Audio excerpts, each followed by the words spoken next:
Hey there, I'm answering your questions again, and this one's from Chrissy. She wants to know, what extra support do I provide for the runt of the litter?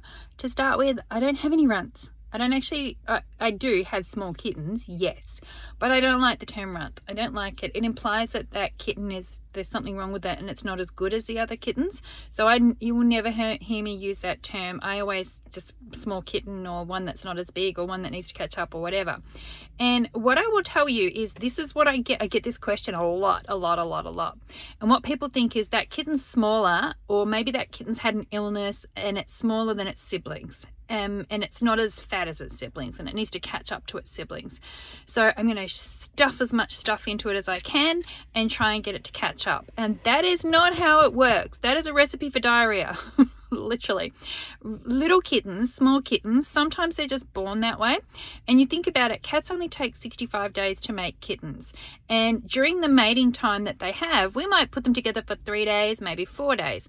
They can conceive kittens on day 1, and they can conceive kittens a few days after we separate the cats. So you could have kittens that are born that are like 5, 6, 7 days apart in terms of conception, which wouldn't make any difference to a human because we take 9 months to make, but kittens take 65 days.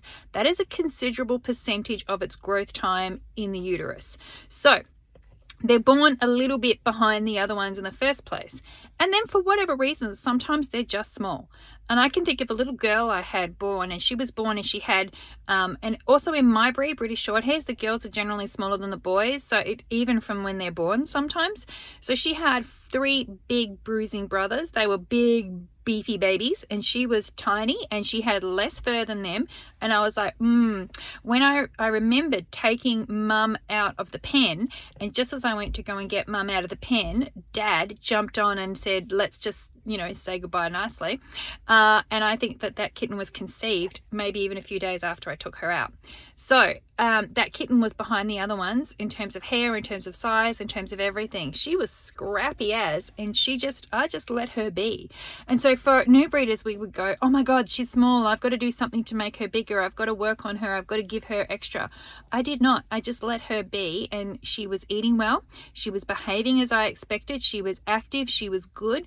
I just let her be, and she is now, I've just de-sexed her as a retired breeding cat. She's fabulous. She caught up. And that's the thing. We think that we should shove more into them, therefore they will catch up. They don't catch up. A kitten will eat what it needs to eat in a day. So imagine, I'm just going to use some numbers. Imagine a kitten eats half a cup of food a day. You can't put 3/4 of a cup of food into that kitten to make it catch up. It will still only eat half a cup of food a day. It will catch up over time. But you can't make it go from skinny and small to big and fat by stuffing it full of food, because it will only eat what it will eat. You can make sure that its diet is really good. So you want to be giving it a really good quality kitten food. You want to be using something like Royal Canin Baby Cat, which is what I use and recommend, to really make sure that it's getting what it needs from the food that it is eating. But you can't try and stuff more calories into it, because it just needs to, and this is the thing, like, it goes from all its siblings are sort of eating and growing about this much, and the one that might be sick or might start backwards because it's born small has a gap to catch up on, but it's not like it can eat more than its siblings. So you're expecting it to do more than what they're doing when it's already behind. I hope this is making sense. What you should be doing is just making sure that it's got great food, that it is feeding, that everything's going well for it, and then wait, because it will catch up eventually. And I can think of the smallest, sort of weeniest kitten that I ever had, I'm not going to use the word runt, was Sebastian. Sebastian was born way smaller, a quarter of the size of his brother. His brother's a big beefy boy. He was tiny, he was weak, he was touch and go there for a while in terms of what was going on with him. I didn't overfeed him. I didn't extra feed him. I just fed him. I just made sure he was good. And when the time came for him to go onto kitten